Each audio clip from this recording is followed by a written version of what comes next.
ആകാശവാണി.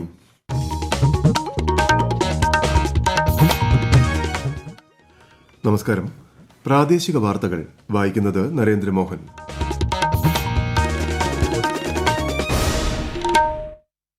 പ്രധാന വാർത്തകൾ. കുറ്റവാളികളെക്കുറിച്ചുള്ള വിവരങ്ങൾ കൃത്യതയോടും വേഗത്തിലും ലഭ്യമാക്കുന്നതിന് CBI വികസിപ്പിച്ച ഭാരത് പോൾ പോർട്ടൽ കേന്ദ്ര ആഭ്യന്തരമന്ത്രി അമിത്ഷാ ഉദ്ഘാടനം ചെയ്തു. രാജ്യത്ത് HMPV വൈറസ് ബാധ സ്ഥിരീകരിച്ചതിനെ തുടർന്ന് പ്രതിരോധ പ്രവർത്തനങ്ങൾ ശക്തിപ്പെടുത്താൻ സംസ്ഥാനങ്ങൾക്ക് നിർദ്ദേശം നൽകി കേന്ദ്ര ആരോഗ്യ മന്ത്രാലയം. സംസ്ഥാനത്തും അതീവ ജാഗ്രത. രാജ്യ തലസ്ഥാനമായ ഡൽഹിയിൽ നിയമസഭാ തെരഞ്ഞെടുപ്പിനുള്ള തീയതി ഇന്ന് പ്രഖ്യാപിക്കും.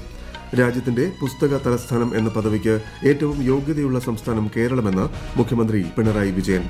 സിന്തറ്റിക് ലഹരി ഉൾപ്പെടെയുള്ള ലഹരി വസ്തുക്കൾ കേരളത്തിലേക്ക് കടത്തുന്ന അതിർത്തികൾ കേന്ദ്രീകരിച്ച് എക്സൈസ് പ്രവർത്തനങ്ങൾ ശക്തിപ്പെടുത്തുമെന്ന് മന്ത്രി MB രാജേഷ്.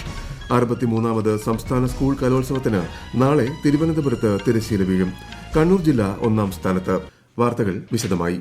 ഉപരാഷ്ട്രപതി ജഗ്ദീപ് ധൻഖർ ഇന്ന് കർണാടക സന്ദർശിക്കും. ക്ഷേത്ര ധർമ്മസ്ഥലയിൽ ജ്ഞാനദീപ 2024-25 പരിപാടി ഉദ്ഘാടനം ചെയ്യുന്ന ഉപരാഷ്ട്രപതി മെഗാ ക്യൂ കോംപ്ലക്സും രാജ്യത്തിന് സമർപ്പിക്കും.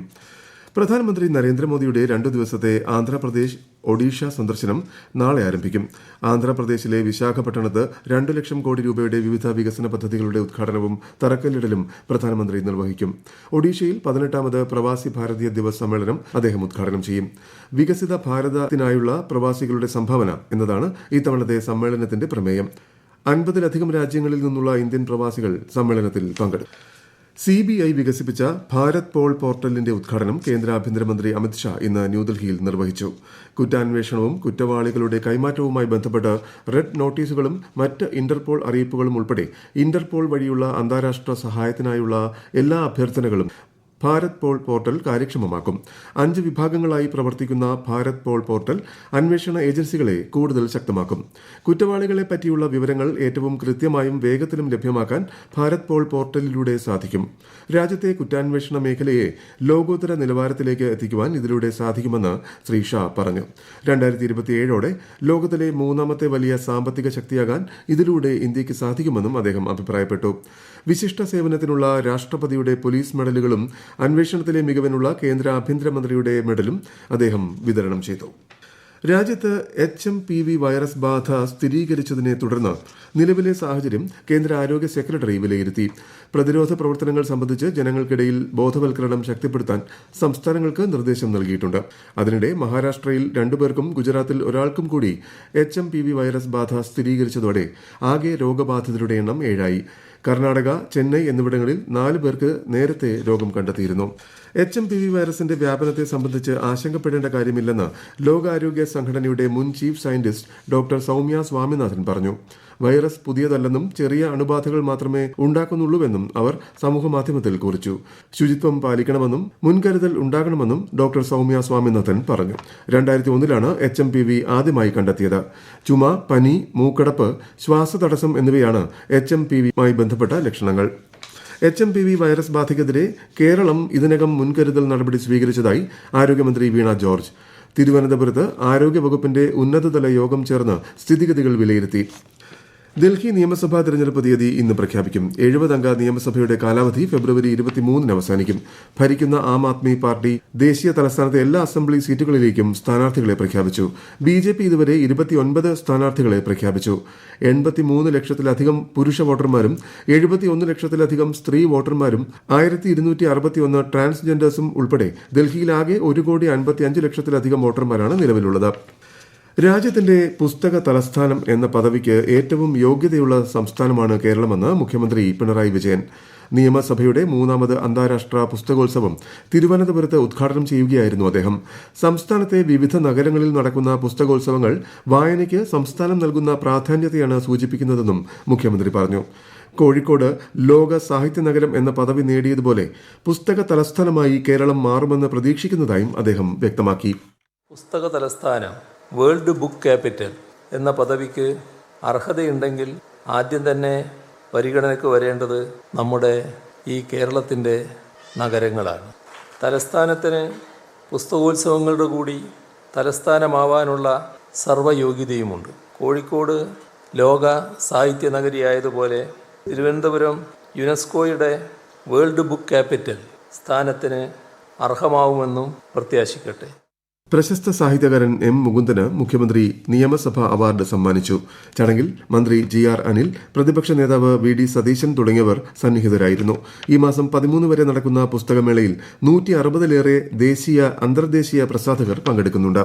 സിന്തറ്റിക് ലഹരി ഉൾപ്പെടെയുള്ള ലഹരി വസ്തുക്കൾ കേരളത്തിലേക്ക് കടത്തുന്ന അതിർത്തികൾ കേന്ദ്രീകരിച്ച് എക്സൈസ് പ്രവർത്തനങ്ങൾ ശക്തിപ്പെടുത്തുമെന്ന് മന്ത്രി MB രാജേഷ് പറഞ്ഞു. ചിറ്റൂർ എക്സൈസ് കോംപ്ലക്സിന്റെ നിർമ്മാണ ഉദ്ഘാടനം നിർവഹിച്ച് സംസാരിക്കുകയായിരുന്നു മന്ത്രി. പരിമിതമായ സാഹചര്യങ്ങളിൽ നിന്നും മികച്ച പ്രവർത്തനമാണ് കേരളത്തിലെ എക്സൈസ് ജീവനക്കാർ നടത്തുന്നത്.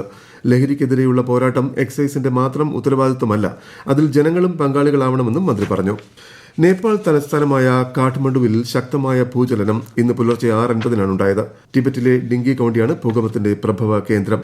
ജനങ്ങൾ ജാഗ്രത പാലിക്കാനും സുരക്ഷിതരായിരിക്കുവാനും നേപ്പാൾ പ്രധാനമന്ത്രി KP ശർമ്മ ഒലി അഭ്യർത്ഥിച്ചു. ഇന്ത്യയിൽ ഡൽഹി, ബീഹാർ, അസം, പശ്ചിമബംഗാൾ എന്നീ സംസ്ഥാനങ്ങളിൽ ഭൂകമ്പത്തിന്റെ പ്രകമ്പനം നേരിയ തോതിൽ അനുഭവപ്പെട്ടു. ഭൂകമ്പത്തിൽ നേപ്പാൾ ടിബറ്റ് അതിർത്തിയിൽ 53 പേർ മരിച്ചതായി റിപ്പോർട്ട്. 7.1 തീവ്രത രേഖപ്പെടുത്തിയ ഭൂകമ്പത്തിൽ നിരവധി പേർക്ക് പരിക്കേറ്റു. ഈ വാർത്തകൾ ആകാശവാണിയിൽ നിന്ന്.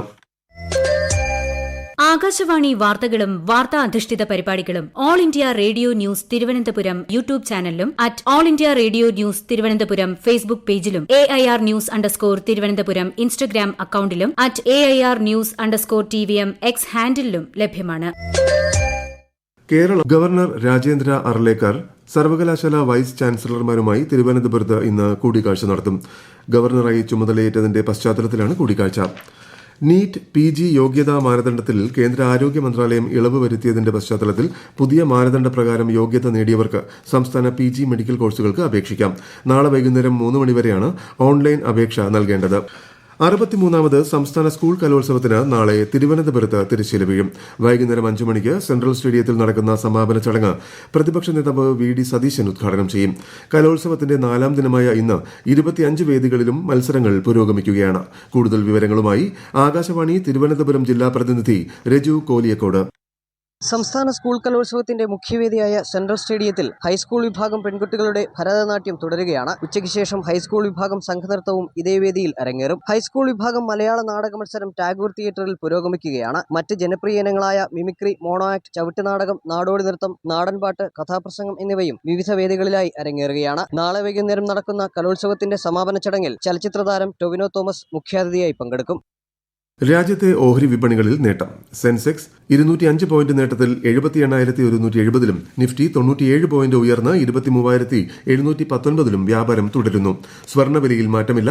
പവന് 57,720 രൂപയും ഗ്രാമിന് 7,215 രൂപയുമാണ് ഇന്നത്തെ വില. ശബരിമല സന്നിധാനത്ത് തിരക്ക് തുടരുന്നു. ഇന്ന് നട തുറന്നതു മുതൽ രാവിലെ 10 വരെ 35,000-ലേറെ പേർ ദർശനം നടത്തി. തിരുവാഭരണ ഘോഷയാത്ര 12-ന് ഉച്ചയ്ക്ക് പന്തളത്തു നിന്നും പുറപ്പെടും. വിശദാംശങ്ങളുമായി ആകാശവാണി പത്തനംതിട്ട ജില്ലാ പ്രതിനിധി ശ്രീജി S. ശ്രീധർ. മകരവിളക്കിനി 7 നാൾ മാത്രം ശേഷിക്കെ വലിയ ഭക്തജന തിരക്കിലാണ് സന്നിധാനം. ശബരിപീഠം മുതൽ 18ാം പടി കയറാനായി മണിക്കൂറുകൾ കാത്തുനിന്നാണ് തീർത്ഥാടകർ ദർശനം നടത്തുന്നത്. മകരവിളക്ക് തീർത്ഥാടന കാലത്ത് വെർച്വൽ ക്യൂ ബുക്കിംഗ് പൂർത്തിയായിട്ടുള്ളതിനാൽ തീർത്ഥാടകർക്ക് തത്സമയ ബുക്കിംഗ് വഴി മാത്രമാകും ദർശനത്തിന് ഇനി അനുമതി ലഭിക്കുക. 11-ന് എരുമേലി പേട്ടതുള്ളൽ നടക്കും. തിരുവാഭരണ ഘോഷയാത്ര 12-ന് ഉച്ചയ്ക്ക് പന്തളം വലിയ കോയിക്കൽ ശാസ്താക്ഷേത്രത്തിൽ നിന്നും പുറപ്പെടും. കണ്ണപുരം ചുണ്ടയിലെ CPIM പ്രവർത്തകൻ റിജിത്തിനെ കൊലപ്പെടുത്തിയ കേസിൽ 9 BJP RSS പ്രവർത്തകർക്ക് ജീവപര്യന്തം ശിക്ഷ വിധിച്ചു. തലശ്ശേരി അഡീഷണൽ സെഷൻസ് കോടതിയുടേതാണ് വിധി.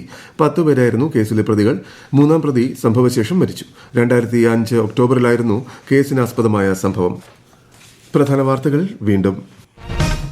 രാജ്യത്ത് കുറ്റവാളികളെക്കുറിച്ചുള്ള വിവരങ്ങൾ കൃത്യതയോടും വേഗത്തിലും ലഭ്യമാക്കുന്നതിന് CBI വികസിപ്പിച്ച ഭാരത് പോൾ പോർട്ടൽ കേന്ദ്ര ആഭ്യന്തരമന്ത്രി അമിത്ഷാ ഉദ്ഘാടനം ചെയ്തു. രാജ്യത്ത് HMPV വൈറസ് ബാധ സ്ഥിരീകരിച്ചതിനെ തുടർന്ന് പ്രതിരോധ പ്രവർത്തനങ്ങൾ ശക്തിപ്പെടുത്താൻ സംസ്ഥാനങ്ങൾക്ക് നിർദ്ദേശം നൽകി കേന്ദ്ര ആരോഗ്യ മന്ത്രാലയം. സംസ്ഥാനത്തും അതീവ ജാഗ്രത. രാജ്യ തലസ്ഥാനമായ ഡൽഹിയിൽ നിയമസഭാ തെരഞ്ഞെടുപ്പിനുള്ള തീയതി ഇന്ന് പ്രഖ്യാപിക്കും. രാജ്യത്തിന്റെ പുസ്തക തലസ്ഥാനമെന്ന പദവിക്ക് ഏറ്റവും യോഗ്യതയുള്ള സംസ്ഥാനം കേരളമെന്ന് മുഖ്യമന്ത്രി പിണറായി വിജയൻ. സിന്തറ്റിക് ലഹരി ഉൾപ്പെടെയുള്ള ലഹരി വസ്തുക്കൾ കേരളത്തിലേക്ക് കടത്തുന്ന അതിർത്തികൾ കേന്ദ്രീകരിച്ച് എക്സൈസ് പ്രവർത്തനങ്ങൾ ശക്തിപ്പെടുത്തുമെന്ന് മന്ത്രി MB രാജേഷ്. 63ാമത് സംസ്ഥാന സ്കൂൾ കലോത്സവത്തിന് നാളെ തിരുവനന്തപുരത്ത് തിരശ്ശീല വീഴും. കണ്ണൂർ ജില്ല 1ാം സ്ഥാനത്ത്. പ്രാദേശിക വാർത്തകൾ കഴിഞ്ഞു. അടുത്ത വാർത്താ പ്രക്ഷേപണം 12:50-ന്.